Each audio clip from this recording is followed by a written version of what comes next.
Jadi rahmat Allah itu nama Nabi. Allah berkalam ke surga, wahai surga, biki arhamu ibadi, dengan engkau aku menyayangi makhluk-makhlukku. Dan surga hanya dibuka dengan jari-jari Rasulullah, fingerprintnya Rasulullah. Nabi taruh tangannya, terbukalah 8 pintu surga, terbukalah semuanya. Jadi bapak ibu ini beramal mau 1000 kali lipat, 1.000.000.000 kali lipat, tapi kalau tidak sholawat tidak dibuka. Gak syahadat kepada Rasul gak dibuka. Karena surga hakiki ada di kolbu Rasulullah. Baiti jan, bait di situ bukan rumah fisik, bait itu kolbu. Baiti jannati, kolbuku itulah surgaku.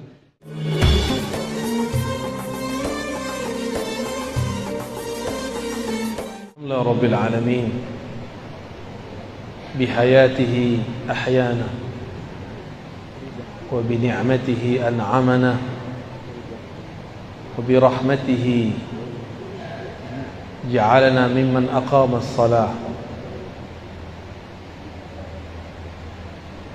Asyhadu an la ilaha illallah wa asyhadu anna Muhammadan abduhu wa rasuluh. Allahumma salli wa sallim wa barik wa ala alihi wal bahdi khalifatihi wa sallim. Amma ba'du. Allahumma bika asbahna wa bika amsayna wa bika nahya wa bika namut wa ilayka an-nushur. Bismillahilladzi la yadurru ma'a ismihi shay'un fil ardi wa la fis samaa'i wa huwas samii'ul 'aliim. Na'udzu bikalimatillahi at-tammati min sharri ma khalaq. Allahumma inna nas'aluka khaira hadzal yawm wa khayra fihi wa ba'dahu, wa na'udzu bika min syarri hadzal yawm wa syarri ma fihi wa syarri ba'dahu. Jamaah subuh yang dimuliakan Allah, kota Singkawang ya. Ini kota insya Allah diberkahi Allah. Amin ya Allah. Karena jamaahnya masih banyak yang sholat subuh. Walaupun beda suku, beda agama banyak di sini, tapi pembeda kita dengan selain kita cuma satu.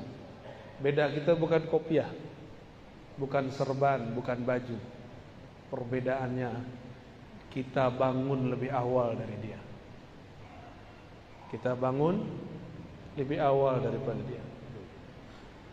Dan inilah satu-satunya agama di alam semesta yang mengajarkan bangun bahkan sebelum orang seharusnya bangun. Bahkan surat kedua yang diturunkan, wahai orang berselimut, ya ayyuhal muzzammil, bangunlah malam hari meskipun sedikit. Kalau oleh kata dokter kurang tidur kurang sehat badan, tapi kalau ahli rohani, jika mengurangi tidur dengan cara yang tepat, latihan yang tepat, lalu mengisinya dengan nama-nama Allah, ma'rifatullah, maka justru rohaninya tambah kuat, badannya memiliki kekuatan berlipat-lipat. Kalau sudah terlatih dengan cara yang baik, ya. Kalau enggak, nanti malam tadi tahajud, siang nanti ngomong, saya capek. Kenapa? Malam tadi tahajud jam 2. Enggak pakai caranya. Ada tekniknya. Segala sesuatu ada ilmunya. Jangan beramal dengan nafsu. Beramal itu justru untuk mengendalikan nafsu. Bapak Ibu yang bukan Allah, semoga majlis subuh ini betul-betul diberkahi oleh Allah. Amin. Mau bahas tentang apa? Akidah, fikih, tasawuf. Torikoh. Mau torikoh yang mana? Torikoh akhir zaman ya. Suatu kali saya datang ke suatu tempat. Dalam tanya jawab ada yang bertanya. Apa pertanyaannya? Apakah kita dapat cinta Allah dengan berzikir? dapat cinta Rasulullah dengan bersolawat? Saya lihat yang bertanya masih kecil, tapi pertanyaannya seperti orang yang sudah sedewasa. Mungkin dia dapat keberkahan sang wali yang ada dulu mengajar di pesantren itu. Dan juga mungkin ini pertanyaan seperti Jibril bertanya kepada Nabi Muhammad untuk mengajari siapa yang hadir. Atau mungkin yang lain. Wallahu a'lam bis-shawab. Yang pasti pertanyaannya, apakah dengan zikir kita jadi cinta Allah? Allah jadi cinta kita? Apakah dengan salawat kita dapat cinta Rasulullah? Lalu dengan izin Allah dan nikmat Allah saya menjawab, cinta Allah dulu baru berzikir, cinta Rasulullah dulu baru bersalawat. Dari mana dalilnya? Dalilnya dari Quran, surat Muhammad sallallahu alaihi wasallam ayat 19. Fa'lam annahu la ilaha illallah. Fa'lam dulu. Al-Imam Al-Bukhari menerjemahkan kata fa'lam, al-ilmu qabla al-qawli wal-amal. Berilmu dulu, baru katakan dan amalkan. Jangan dibalik. Beramal dulu baru berilmu, itu tidak tepat. Maka fa'lam, pelajari dulu siapa yang engkau sebut, baru sebut namanya. Maka ringanlah menyebut namanya. Mau 1000, 2000, 3000, 5000, 10.000, 70.000, ringan. Tapi kalau belum kenal namanya, 33 pun terasa berat. Kalau sudah cinta, jangankan duit 50.000. Kalau kita punya 5M pun kita kasih. Tapi kau belum kenal nih, traktir 5.000 pun kita berat. Benar. Itu baru makhluk, apalagi Khalik. Kalau belum kenal, ada orang telepon kita, bang, jemput aku bang, malam hari, kita nggak kenal. Apa kita jawab? Siapa kau? Tapi kalau sudah kenal suaranya, ada Pak Adinda, maka kita jemput dia kalau kita sudah kenal. Karena kenal pasti cinta. Udah cinta baru berkata-kata dan beramal. Itulah makna daripada surat Muhammad ayat 19. Sayyidina Abu Bakar As-Siddiq, setiap nama Allah badannya langsung bergetar. Dia tidak sanggup mengeraskan suaranya. Maka dikenallah Sayyidina Abu Bakar Siddiq, zikirnya lembut. Dalam bahasa Arab, az-zikr al-khafi atau sirri, zikir yang yang lembut. Karena dia kenal siapa yang dia sebut. Tapi Abu Bakar ditanya, apa yang disebut ma'rifat, mengenal Allah? Jawaban beliau, ketika engkau mengaku semakin mengenalnya, semakin engkau mengaku bahwa pengetahuanmu tidak ada apa-apanya. Ini baru faham tauhid, pembagian sekian, baru faham sifat 20, sudah merasa alim. Belum. Bahkan satu huruf pun itu ada nama, ada makna di dalamnya. Kita baca al-lafaz Allah, alif di situ sudah ada maknanya. Jika tidak ada maknanya, kenapa Allah mengatakan alif lam mim? Karena satu alif ada makna. Itulah perbedaan kitab suci ini dengan kitab suci yang lain. Kitab suci Al-Quran, jika diterjemahkan, terjemahannya bukan Quran, namanya terjemahan. Al-Qurannya bukan itu, karena terjemahan dari makhluk, sedang Quran bukan dari makhluk. Maka tidak sah solat pakai terjemahan. Allahu Akbar, Dengan nama Allah yang Maha Pengasih lagi Maha Penyayang. Segala puji milik Allah Rabbul Alamin, pencipta alam semesta. Enggak sah. Salatnya langsung batin. Ya. Itu salatnya langsung batin. Al-Qur'an turun dari sananya sudah bahasa Arab. Maka dapat dipastikan enggak usah pakai hadis palsu. Bahasa langit, bahasa Lauh Mahfuz, bahasa surga, bahasa para malaikat, itu bahasa Arab yang murni. Cukup ini. Bahkan Allah pun berkalam-kalam dengan hambanya dengan bahasa Arab. Dalilnya apa? Allah turunkan di arasnya surat Al-Fatihah. Jadi salah satu oleh-oleh Nabi ketika beliau diangkat Mi'raj, Allah langsung turunkan surah Al-Fatihah. Dialog Nabi dengan Allah. Bismillahirrahmanirrahim. Itu pembuka. Sayyidina Nabi SAW membuka lagi. Alhamdulillahi Rabbil Alamin. Allah jawab, Hamidani abdi, hambaku telah memuji-mujiku. Setelah Alhamdulillah apa? Ya, bangun petidur nih. Ar-Rahmanir Rahim. Apa kata Allah? Asna alayya abdi, hambaku sangat banyak memujiku. Maliki yaumiddin, sama Allah juga jawab begitu. Wali abdi ma sa'al, Allah tambahkan, apa yang dia minta aku pasti kasih. Iyyaka na'budu wa iyyaka nasta'in, sampai akhir Allah mengatakan aku kasih, aku beri. Maka tiadalah orang mendirikan makna Al-Fatihah lalu membacanya dengan lisannya melainkan Allah Ta'ala kabulkan semua hajatnya kalau baca Fatihahnya benar. Ya, kalau baca Fatihahnya, saya sudah baca Fatihah kok nggak sampai-sampai, berarti Fatihahnya belum dialog dengan Allah Subhanahu wa Ta'ala. Ketika Nabi naik ke arasy Allah, Allah turunkan di situ, maka ada ayat yang belum tertulis sebagai ilmu Al-Quran.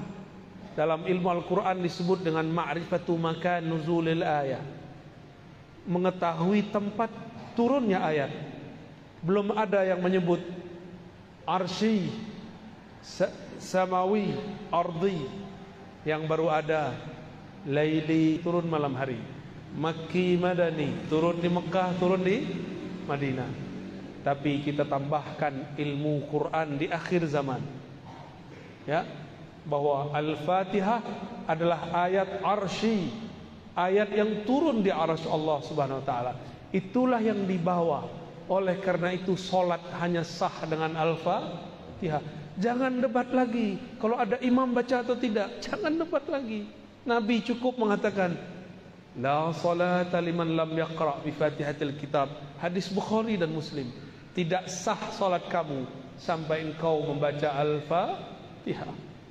Mau imam makmum sama, namun adabnya imam dahulu baca baru kita baca. Kenapa? Karena munajat dialog ini tidak bisa diwakilkan kepada imam. Meskipun ahli fikih bilang bahwa kalau imam baca cukup bagi makmum, betul, itu jaminan. Tapi jika dia seorang hamba, dia harus berdialog dengan Rabbnya. Maka saya termasuk orang yang sangat kagum dengan mazhab Imam Muhammad bin Idris Syafi'i. Beliau berdasarkan hadis ini mengatakan, mau imam mau makmum wajib baca Al-Fatihah, karena dialog munajat hamba tidak dapat diwakilkan kepada seorang sahaja. Jadi gak usah debat Pak. Debat itu belakangan, hadisnya tidak ada perdebatan. Yang tidak boleh baca keras-keras di belakang, atau baca aja lebih dahulu dari imam. Itu yang tidak boleh.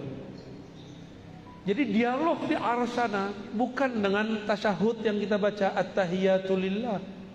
Itu hadisnya kurang sahih, bahkan tidak sahih. Yang sahih adalah dialog arsyiyah, ayat arsyiyah, surat Al-Fatihah. Oleh karena itu membaca ayat-ayat yang ada di Al-Fatihah, 7 ayatnya wajib secara mutlak, membuat salat menjadi sah atau salat menjadi tidak sah.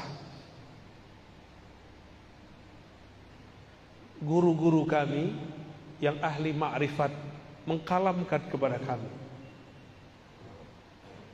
apakah salawat Allah kepada hambanya? Maka beliau mengatakan, salawatullah ala abdihi suratul Fatihah. Salawat Allah kepada hambanya adalah turunnya surat Al-Fatihah. Salawat artinya turunnya rahmat. Dialog yang ada dalam Al-Fatihah membuat rahmat turun kepada pembacanya. Oleh karena itu, kalimat di hadisnya la salata, tidak dianggap salat. Liman la yaqra, liman lam yaqra, bagi yang tidak qara'a. Apa arti qara'a? Jama'a bainaz zahir wal batin. Qara'a bahasa Arab artinya menggabungkan zahir dan batinnya, baru disebut qira'ah. Inna alaina jam'ahu wa qur'anah. Quran di situ artinya kumpulkan. Berarti orang yang disebut membaca Al-Quran, orang yang mengumpulkan batinnya dan zahirnya dalam satu lafaz. Gimana? Tadi sudah baca qara'a Al-Fatihah belum? Belum ya? Lain yang dibaca, lain yang dikumpulkan ingatan dengan kolbu. Dari kolbulah kita membaca Al-Fatihah. Bismillahirrahmanirrahim. Dengan nama Allah. Allah itu bahasa kolbu. Ar-Rahman, yang mengasihi, yang maha kasih, yang maha sayang. Kasih sayang bukan ada di badan, bukan ada di muka. Tidak ada namanya muka terkasih, yang ada kolbu yang mengasihi. Kalau wajah cantik, tapi kalau kolbu di dalamnya ada kasih sayang, maka bismillahirrahmanirrahim turunnya ke dalam kolbu. Jadi kalau baca Al-Fatihah, baca dengan insya Allah salatnya khusyuk ya. Tidak tahu artinya tidak apa-apa, tapi pahami tujuan membacanya.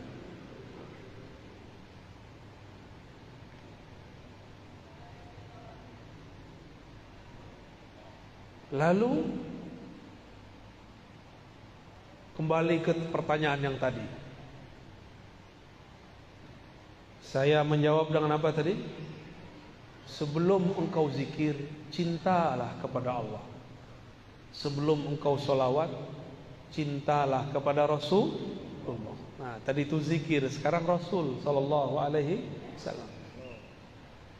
Jika benar kita rindu Rasulullah sallallahu alaihi wasallam, pasti disebut namanya mata berlinang. Jika disebut namanya dada kita bergetar. Jika benar cinta kepada baginda Rasul sallallahu alaihi wasallam. Karena setiap kekasih pasti rindu kepada kekasihnya. Tapi menjeritlah kepada Allah, ya Allah, betapa kerasnya hatiku disebut nama kekasihku, kekasih engkau, kekasih alam semesta, Habibullah, Habibur Rahman, tapi hati kami tidak juga bergetar. Maka istighfar kita bukan istighfar dari dosa fisik semata. Kita pun istighfar, ya Allah, ternyata hatiku, jiwaku, ruhku tidak kenal kepada Bapak ruhku, baginda Rasul sallallahu alaihi wasallam. Apa yang mesti kita kenali dari Rasulullah sallallahu alaihi wasallam? Beliau mengatakan, ana Muhammad, aku nama jasadku Muhammad. Ana Ahmad, aku ruhku bernama Ahmad. Ana Aqib, aku tugas kerasulanku, kenabianku Aqib. penutup semua rasul dan nabi. Ana mahi, aku pembawa syariat risalah, menghapus semua risalah terdahulu. Beliau menyebutkan hanya beberapa sifatnya, beberapa namanya. Maka sebanyak apa kita kenal namanya, sebanyak itulah kita kenal baginda Rasul sallallahu alaihi wasallam. Tapi dari semua nama itu, yang paling inti adalah Muhammad Habibullah, Ahmad Ruhullah. Nabi Muhammad itu Habibullah, ruhnya adalah hembusan dari Allah. Dari hembusan itulah ruh kita ada. Itulah makna ayat, setelah aku ciptakan tubuh, nafakhtu fihi min ruhi, aku tiupkan ke dalam tubuh itu rohku, Ruhullah Ahmad. Maka sumber ruh yang ada dalam diri ini bersumber dari ruh Ahmad. Maka kita ini adalah pecahan daripada ruh Ahmad. Kalau ruh ini bersumber dari Ahmad, tubuh ini bersumber dari ibu, maka kita sebut ibu kita ibu karena badan ini keluar dari badannya. Ruh kita keluar dari ruh Ahmad. Maka ulama kita ahli ma'rifat memberi istilah Ahmad Ummul Arwah, Ahmad Ummur Ruh. Ahmad adalah ibunya sekalian ruh. Jadi kalau berselawat katakan Assalamu alayka ya Sayyidana Ahmad, ya Ummar Ruhina, ya Umma Arwahina. Salam atas engkau wahai Sayyidina Ahmad, dari engkaulah ruh kami bersumber, engkaulah induk daripada ruh kami.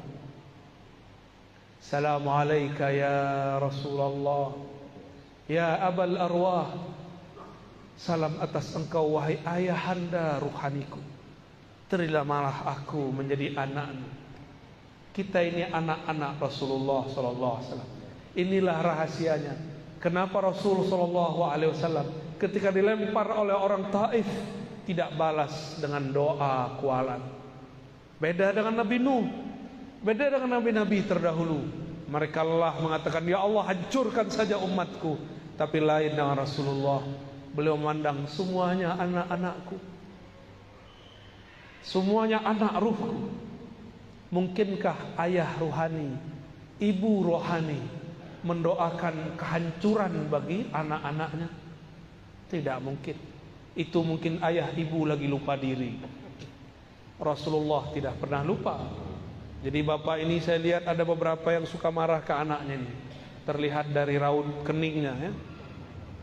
Semarah-marah kita jangan bilang matilah kau, jangan. Cilakalah kau, jangan. Setan kau, jangan. Pak, kutuknya begini, jadi wali Allah kau. Amin ya Rabbal. Jadi ulama lah kau. Jadi orang alim lah kau. Kalau kita mengutuk anak dengan begitu, jangan dibodoh-bodohi. Karena lewat malaikat doa amin. Nabi SAW menegur seorang yang sedang sakit. Apa kata dia? Malangnya nasibku, beberapa hari ini sakit, cilakalah badanku. Nabi kata, mah, diam. Jangan katakan yang buruk-buruk. Fa innal malaikata yu'minuna ala ma taqulun. Jangan berbicara yang buruk-buruk, karena malaikat mengaminkan yang kalian katakan. Ya, sepakat ya. Jangan ngutuk anak dengan yang buruk. Kalau ngutuk dengan yang baik, Pak. Baik. Sudah faham kenapa Nabi berbeda dengan Nabi Nuh? Walaupun umurnya 950 tahun, Nabi Muhammad cuma 63 tahun secara fisik, tapi ruhani Nabi lebih tua dari Nabi Nuh. Ruhani Nabi Muhammad itu induknya ruh Nabi Nuh. Maka Nabi Nuh tidak sanggup melewati kemuliaan ruh Nabi Muhammad sallallahu alaihi wasallam. Maka kalau bersolawat, Pak, Saya ijazahkan satu sholawat, dibaca dalam hati. Assalamu alayka ya abati ya Rasulullah. Atau pakai tambah, Assalatu wassalamu alayka ya abati ya Rasulullah. Salawat dan salam atas engkau, wahai ayahanda rohaniku, Rasulullah sallallahu alaihi wasallam. Coba sama-sama. Assalatu wassalamu alayka ya abati ya Rasulullah.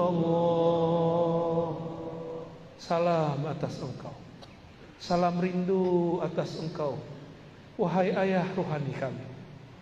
Terimalah kami menjadi anak-anak rohani-Mu. Amin ya rabbal alamin. Al-Fatihah. Ar-Rahman. Iyyaka syurut.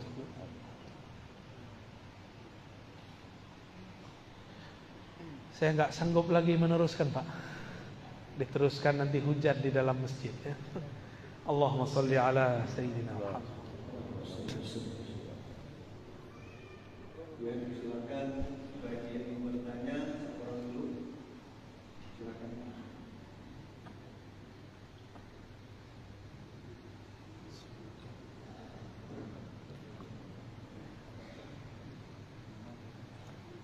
Assalamualaikum warahmatullahi wabarakatuh. Waalaikumsalam warahmatullahi wabarakatuh. Nama saya Jasri dari Kabupaten Bengkayang. Semalam ke Sambas, sekarang di Singkawang. Di Pak Usman. Jadi beliau kami di sini minta ijazah tamkin. Yang kedua, pertanyaan yang mau saya tanyakan, apakah Buya pernah bermimpi bertemu Rasulullah? Andai pun nanti Buya bermimpi, sampaikan salam. Terima kasih.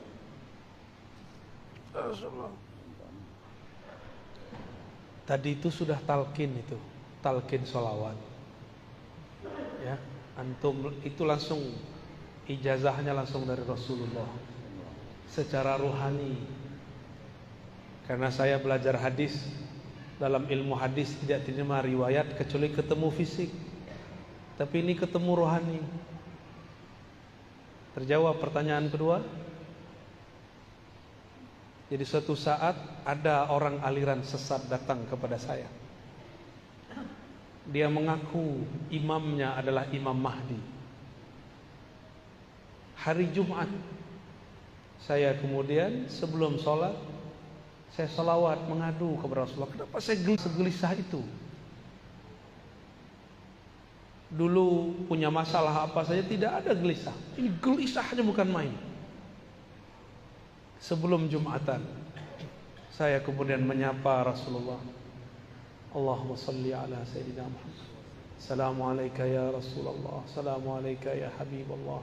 Assalamualaikum ya Sayyidi ya Rasulullah. Begitu terus saya baca.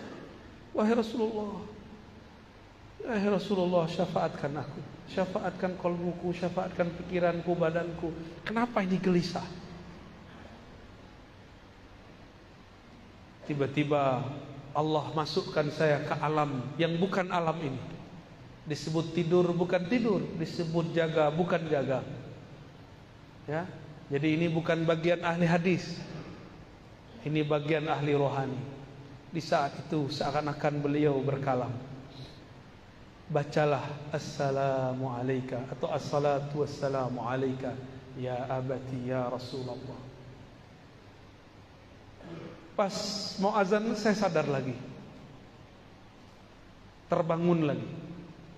Maka benarlah kata Nabi, man ra'ani fil manam fasayarani yaqwa. Siapa yang bermimpi ketemu aku akan bertemu aku dalam keadaan jaga. Disebut jaga mimpi, disebut mimpi kok terasa jaga. Ya.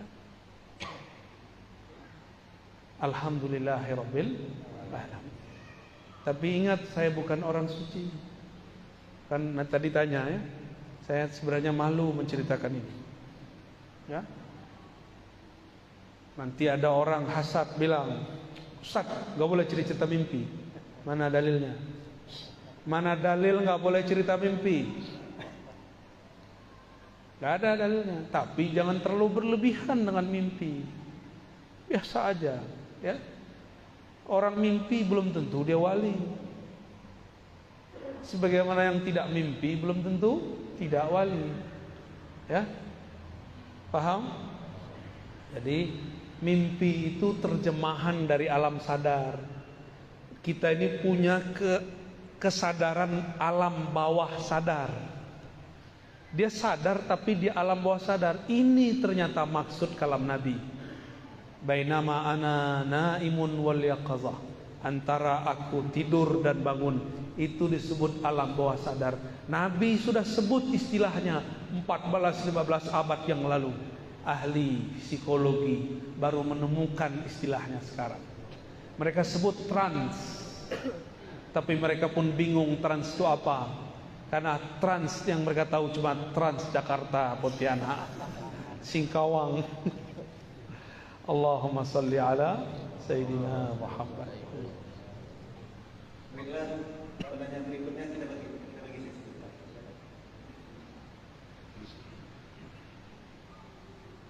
Assalamualaikum warahmatullahi wabarakatuh. Assalamualaikum. Perkenalkan, nama saya Abdul Razak. Buya, mohon maaf ini sedikit bertanya sama Buya. Saya ingin bertanya Buya tentang tafsir Al-Fatihah. Yang mana itu selama ini mengajar di dalam hati saya Buya. Yang mana tafsir Bismillahirrahmanirrahim, apakah itu dengan nama Allah atau dengan atas nama Allah Buya? Kalau dengan nama Allah, kalau untuk terjemahan bahasa Indonesia memang itu tidak ada Buya. Tapi dengan nama Allah mungkin untuk pendapat saya pribadi Buya, saya merasa itu lebih tapi tidak boleh Buya. Saya hanya ingin bertanya, kedua, apakah tunjukkanlah kami jalan yang lurus atau bimbinglah kami jalan yang lurus? Ya Buya, pertanyaan saya dua, mungkin itu aja yang saya sampaikan. Assalamualaikum warahmatullahi wabarakatuh. Waalaikumsalam. Bagus pertanyaannya, ya. Apa makna daripada Bismillahirrahmanirrahim? Apakah bi dengan nama atau atas nama? Ini teori dulu ya. Pakai ilmu nahu sorof. Jangan sarap ya. Nahu, ilmu nahu. Dalam ilmu gramatikal bahasa Arab ada yang disebut huruf jar atau huruf khafat. Huruf yang membuat kata setelahnya berbaris di bawah. Ismun masuk ba bismi. Masuk ba bismi. Huruf jar itu saling mewakili makna satu sama lain. Ini contoh. Sebelum masuk basmalah ada ba tapi bukan di bismillah, di ta'awuz. A'udzu billahi minasy syaithanir rajim. A'udzu billah. Aku berlindung bi. Apa arti bi di situ? Kita terjemahin biasanya apa? Aku berlindung kepada Allah atau dengan Allah? Kepada. Maka bi bermakna ila atau ala. Maka huruf jar saling mewakili makna satu sama lain. Contoh, apa tuh lafaz kalau lagi kita baca sholawat? Bibakkata. Ada satu lafaznya? Ente ngantuk. Bibakkah, bi diartikan fi. Bi dengan tapi diartikan fi. Wulidtu bi Makkah, aku dilahirkan bukan dengan Mekah tapi di Mekah. Sudah berapa arti ba? Sudah dua. Ya. Maka bismillah ini bismillah apa? Ulama kita mengartikan ini ba isti'anah. Ba minta tolong. Ada yang mengartikan ini ba ba istizan, minta izin. Ada macam-macam ba. Ada yang mengartikan fi, dalam nama Allah, dengan nama Allah. Lebih tinggi mana orang yang bawa nama atau di dalam nama?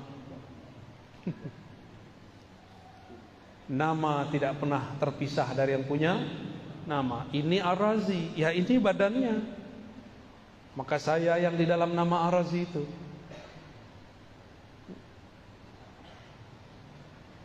Namun kita ini bukan Allah.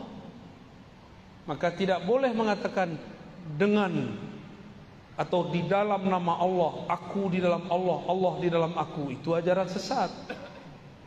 Berarti dia mengatakan dirinya bersatu dengan Allah. Itu pun tidak boleh. Akidah Ahlus Sunnah melarang itu. Itu akidah orang-orang sesat. Kita bertasawuf, kaidahnya harus akidah Ahlus Sunnah wal Jamaah. Tidak boleh keluar, satu jengkal pun tidak boleh keluar, satu jari pun tidak boleh keluar. Keluar zindik. Keluar zindik. Maka rasakan saja apa makna yang tumbuh dari kata ba. Bismillah, dengan nama, atas nama, kepada nama. Atau boleh dalam rahasia nama, boleh.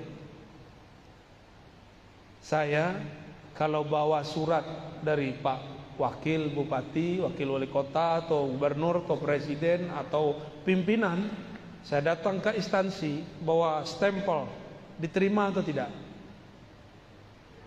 Pasti diterima. Kenapa? Ada stempelnya dengan atau atas nama pemimpin.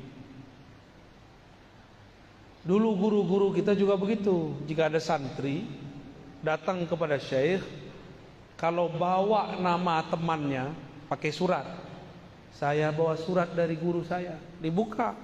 Walaupun ada antri 1000, pasti dia yang didahulukan. Ya, kalau bawa nama, karena di ruas-ruas ini ada nama, didaftarkan dulu baru bisa masuk. Kalau kita mau naik ke hadirat Allah, maka harus lewat nama ini. Bismillah. Di manakah nama Allah? Allah pancarkan. Allah pancarkan pada kolbu baginda.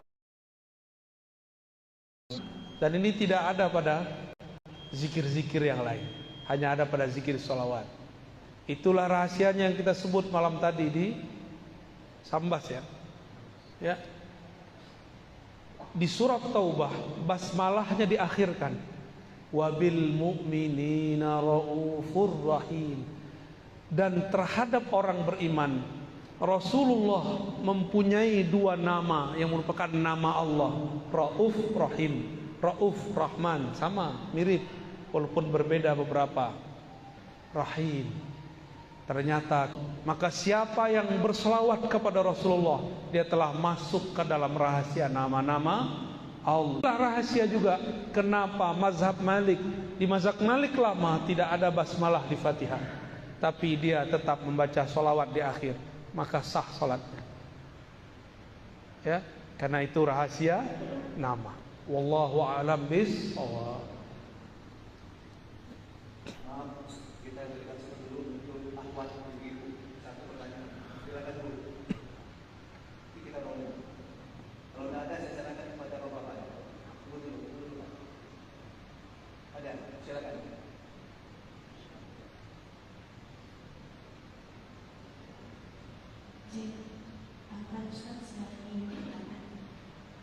Apakah jika kita beramal tanpa mengharapkan apapun dari orang lain sudah termasuk beramal ikhlas kepada Allah Subhanahu wa taala?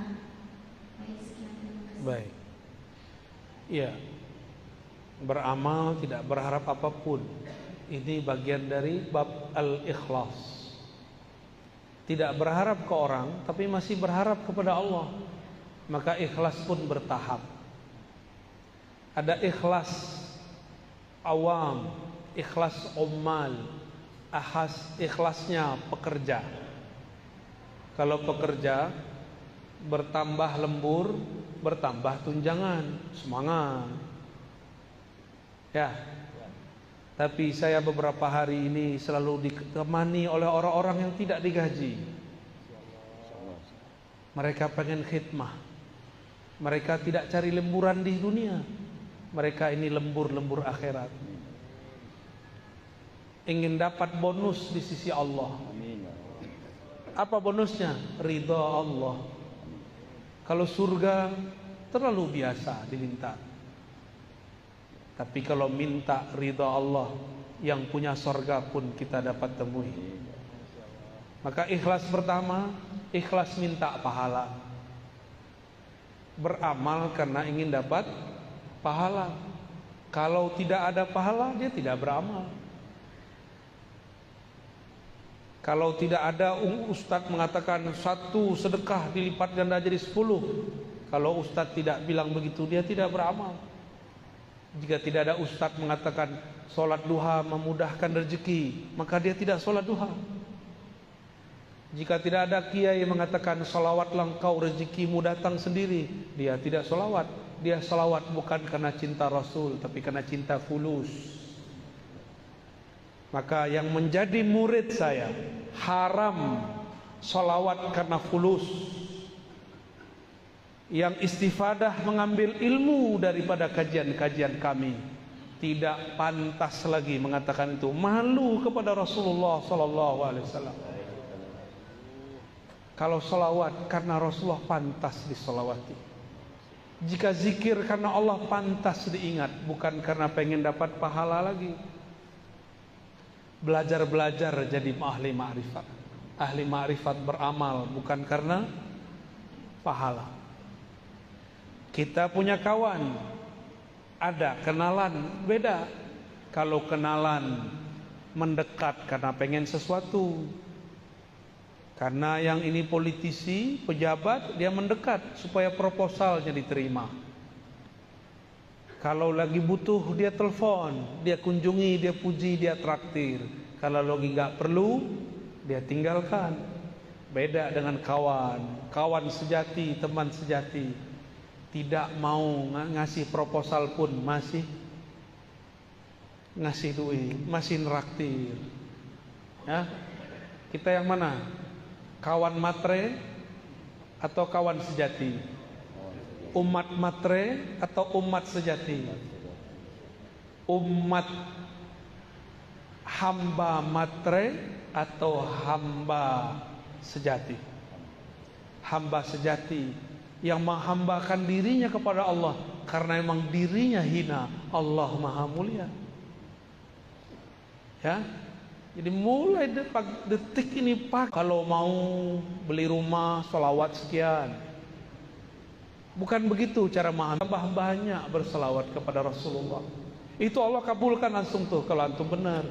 Karena Allah pencemburu. Allah pencemburu. Allah tidak mau terbersit di kalbu kekasihnya sesuatu yang mengganggunya. Ya Allah, jika ini menggangguku, wujudkanlah dia dan jangan menjadikan dia penghalang antara aku dan engkau. Allah wujudkan dalam waktu yang dia mau dan tentukan, bukan di waktu yang kita mau dan tentukan. Fi waqtil ladzi yurid la fi waqtil ladzi turid. Maka ikhlas tertinggi, ikhlas al-arifin, ikhlas orang-orang yang arif, yang kenal Allah, yang dia selawat karena dia mengenal Rasulullah dan ingin menjadi umat sejatinya Rasulullah. Kalau enggak menjadi umat sejatinya fulus. Dan orang-orang yang berwirid karena pengen menarik rezeki, dia akan lelah setiap hari. Karena nunggu-nunggu, saya sudah zikir, kenapa tidak ada rezeki yang ketarik? Ya, yang paling lucu datang ke seorang ustadz plus dukun, uskun. Kata si ustadz, baca ini rezekimu lancar. Tapi ustadznya rezekinya mandek. Datang ke ahli zikir, ngasih sholawat supaya engkau punya mobil, dia enggak punya mobil. Main-main namanya itu ya. Itu membuat kita syak. Jangan. Sekarang salawat hanya untuk Rasulullah sallallahu alaihi, zikir hanya untuk ridha Allah subhanahu wa ta'ala. Jadi silakan saudariku dinaikkan ikhlasnya. Tadi ikhlasnya sudah bagus, tidak berharap ke makhluk, sekarang berharap kepada Khalik. Apa yang diharapkan bukan hal-hal yang fisik, tapi hal-hal yang bersifat rohani. Rohani intinya rahmatullah, kasih sayang Allah. Kalau sudah kasih, berapapun kita beri. Ya, Allahu a'lam bis-shawab.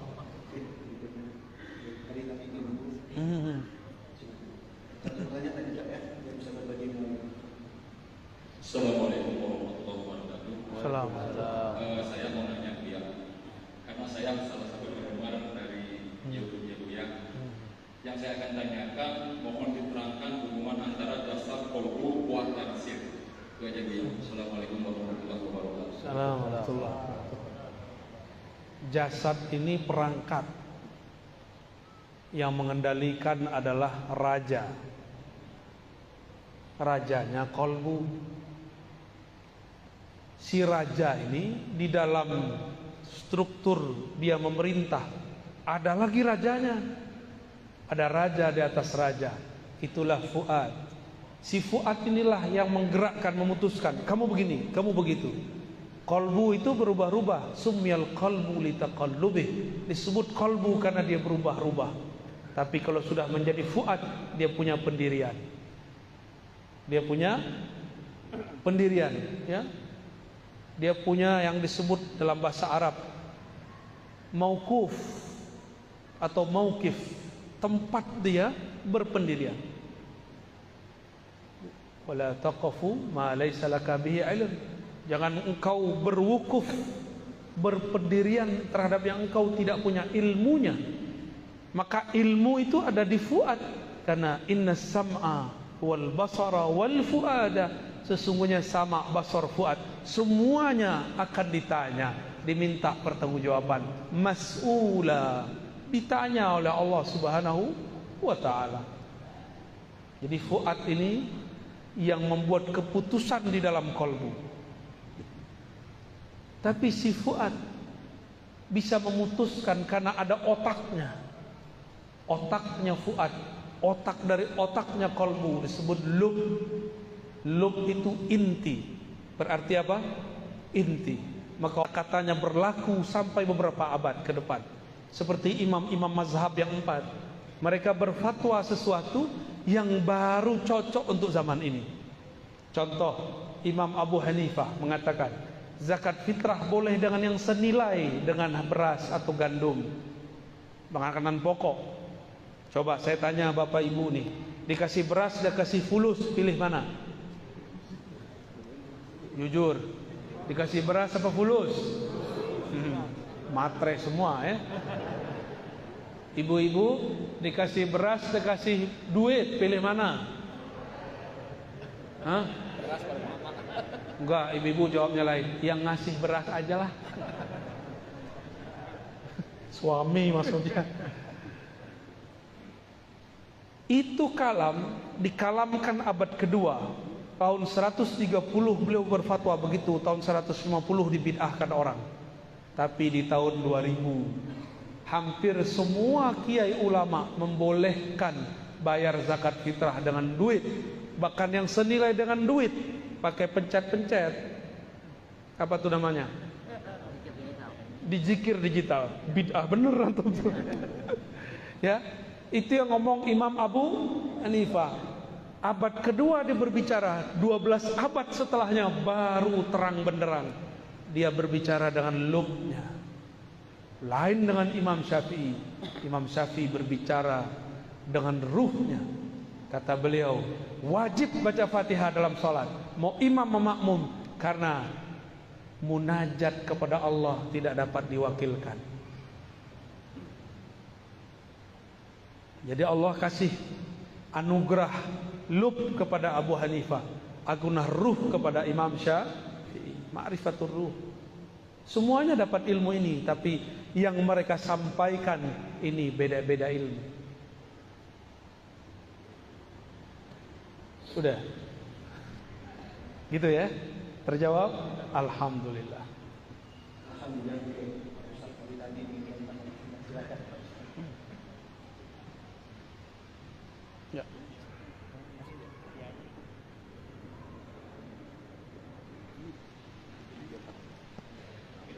Kiri bang.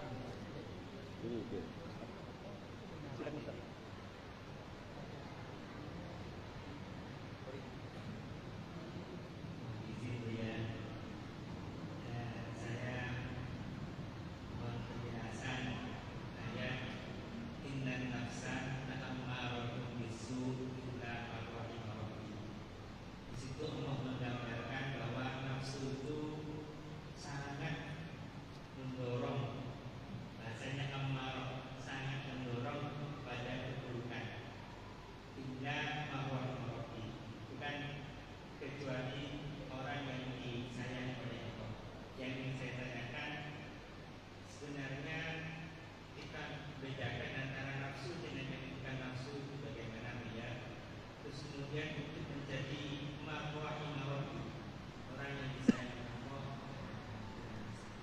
Masya Allah, ini pertanyaan puncak ya, terakhir ya.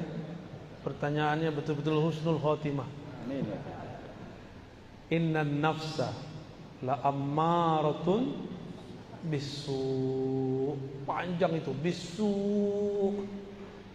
karena emang su itu panjang. Sesungguhnya nafs, jiwa, diri, punya diri ini yang zahir. La, pakai la di situ sungguh, bukan la tidak. Disebut lam taukid, sungguh.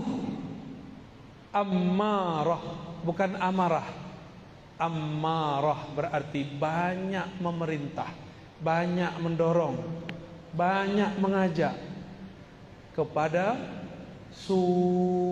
Tuh panjangan. Su artinya keburukan. Dalam keburukan ada keburukan, setelah keburukan ada lagi efek dari keburukan. Maka tidak ada satu maksiat kecuali berimbas kepada maksiat berikutnya, terus bertali-tali. Dan ini pemutusnya cuma satu, illa, kecuali man rahima rabbi, kecuali yang disayangi oleh Allah. Rahmat Allah turunnya ke dalam kalbu saat seseorang anak kecil wafat. Keluarga Rasulullah, cucunya wafat, Nabi menangis, sahabat nangis.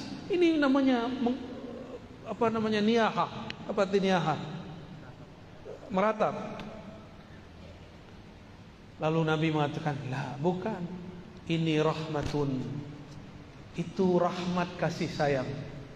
Wada Allah telah takkan, tempatkan, masukkan, titipkan, pancarkan fi qulubi man syaa min ibadihi, di kolbu yang dia kehendaki. Kau tidak dapat, aku dapat, maksud Rasulullah itu rahmatan lil, maka ujung rambut sampai ujung kakinya rahmat, karena dari kolbunya ada rahmatullah. Maka Rasulullah itu nama lainnya rahmatan lil, itu zahir, batinnya rahmatullah. Zahirnya rahmatan lil, batinnya rahmatullah. Jadi rahmat Allah itu nama Nabi. Allah berkalam ke surga, wahai surga, biki arhamu ibadi, dengan engkau aku menyayangi makhluk-makhlukku.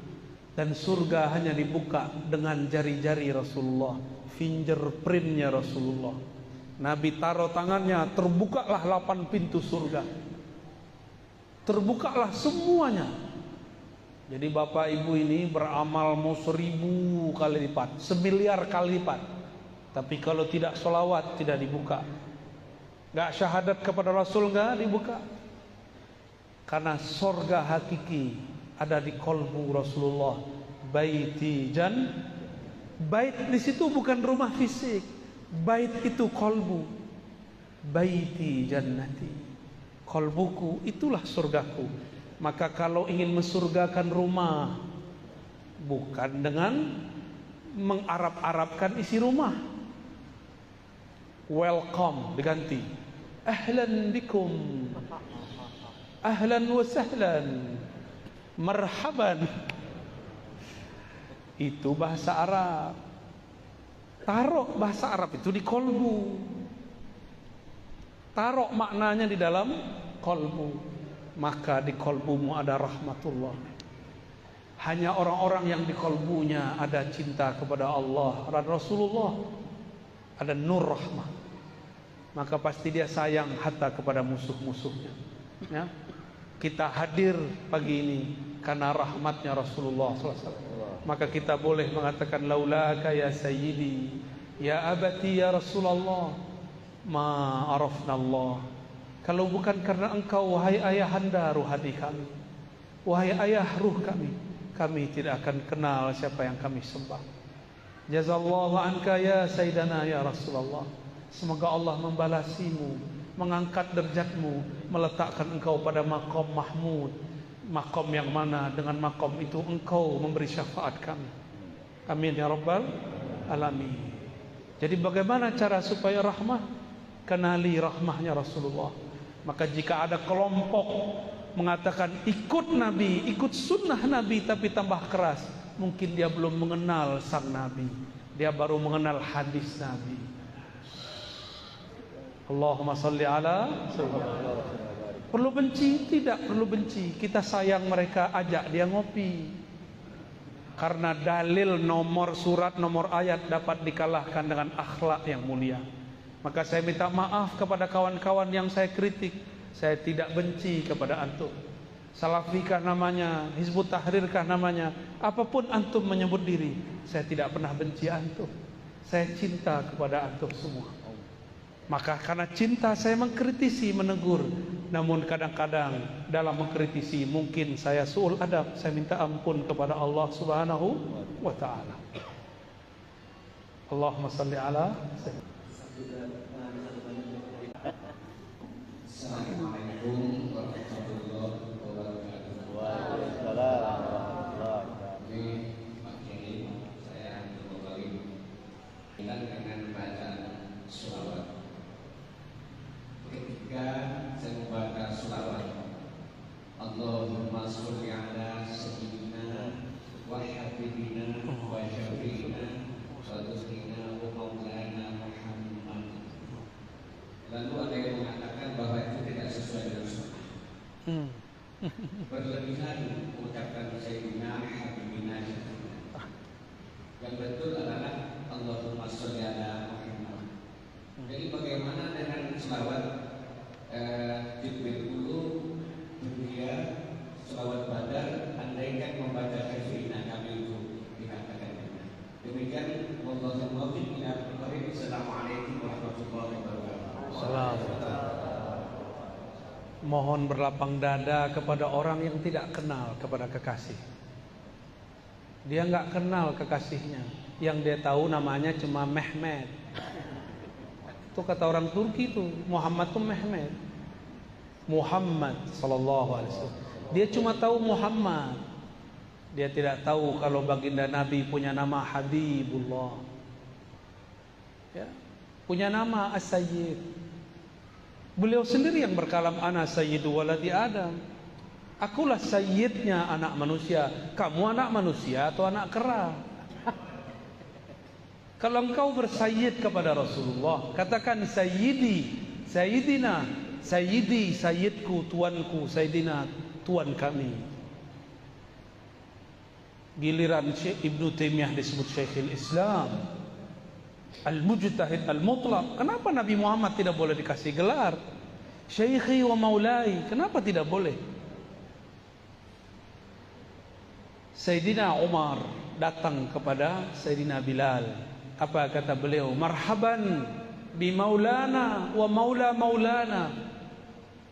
Hadis sahih. Silakan cari sendiri. Mungkin mereka belum kenal riwayat ini. Ini orang-orang terdekat Rasulullah.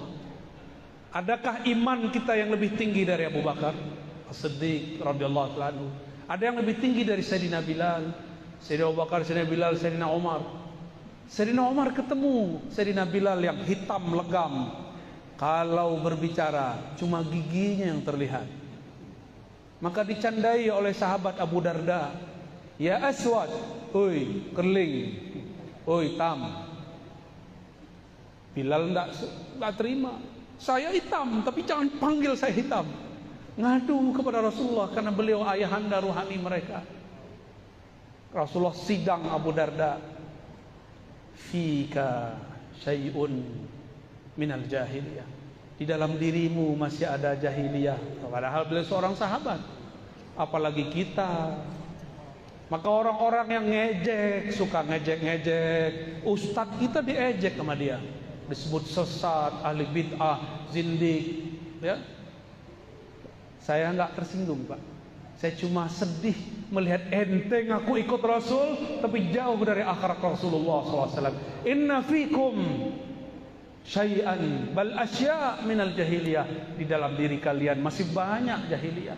Ciri-ciri suka merendahkan orang, suka mengata-ngatai, melabeli orang dengan kata-kata sesat, kata-kata zindik.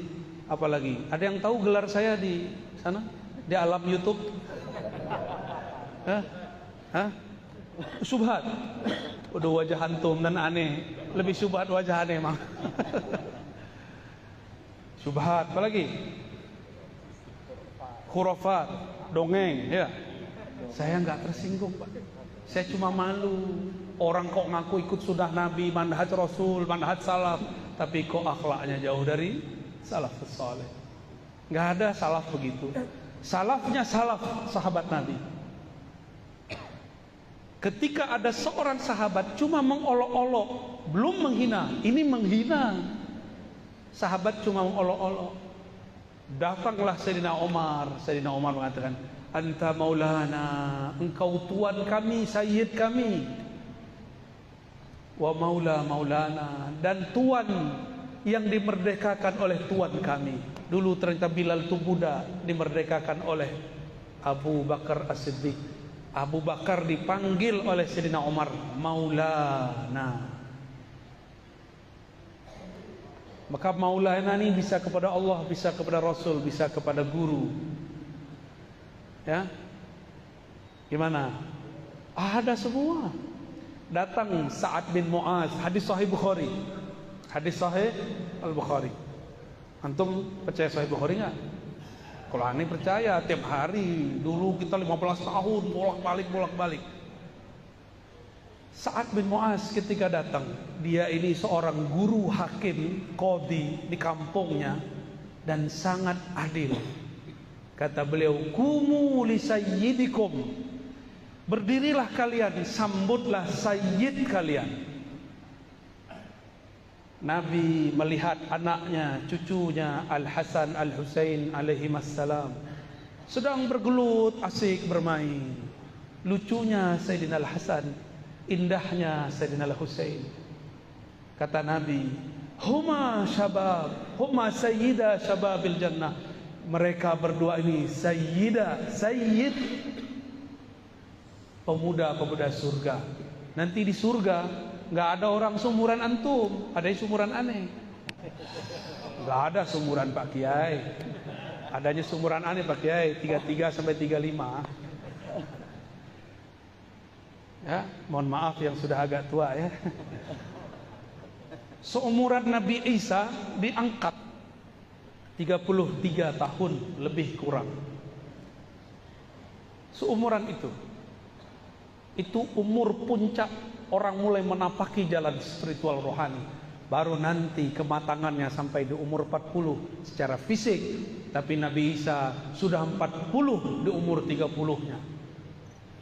Maka jangan tertipu oleh angka-angka. Angka itu cuma hitungan badan. Angka sejati adalah kedekatan engkau kepada Allah Subhanahu wa ta'ala. Jika Sayyidina Al-Hasan Husain disayyidkan Nabi, Sa'ad bin Mu'az disayyidkan Nabi, Sayyidina Bilal seorang budak azan disayyidkan Nabi, Abu Bakar disayyidkan oleh sahabat-sahabat, maka Nabi Muhammad Sayyidus Sadah, Sayyidul Habaib, Sayyiduna Sayyidul Alamin, penghulu alam semesta. Kalau dia kurang kenal, kita maklumi. Maka saya katakan Pak Kiai, wa a'rid 'anil jahilin. Jangan layani orang-orang tidak mengerti. Itu bahasa halusnya. Mau bahasa kasarnya? Ini tafsir kekerasan. Wa a'rid 'anil jahilin. Janganlah engkau melayani orang-orang yang jahil, bodoh, jahil murakkab. Saya ambil yang pertama aja ya. Itu sisi kegelapan saya. Demikian Bapak Ibu yang melakukan Allah. Semoga Allah meridhoi yang hadir. Semoga Allah menjadikan kita betul-betul hamba sejati. Semoga ruhaniah Rasulullah menerima kita sebagai anak-anak ruhaniah. Ala hazinniya wa likulli niyatin salihah. Salatu wassalamu alaika ya abati ya abana ya abal arwah ya sayyidana ya Rasulullah. Al-Fatihah. Ar-Rahman. Iyyaka na'budu wa iyyaka nasta'in. Shiratal ladzina an'amta 'alaihim ghairil maghdubi 'alaihim waladdallin. Amin. Ini yang dapat saya sampaikan. Enggak kuat saya doa, Pak. Ya, mohon maaf enggak kuat doa ini. Kalau doa bisa tumbang-tumbang nanti ya. Nanti Bapak yang susah nanti yang urus saya. Mohon maaf jika ada salah dan kurangnya. Salam cinta dari saya semua. Assalamualaikum warahmatullahi wabarakatuh.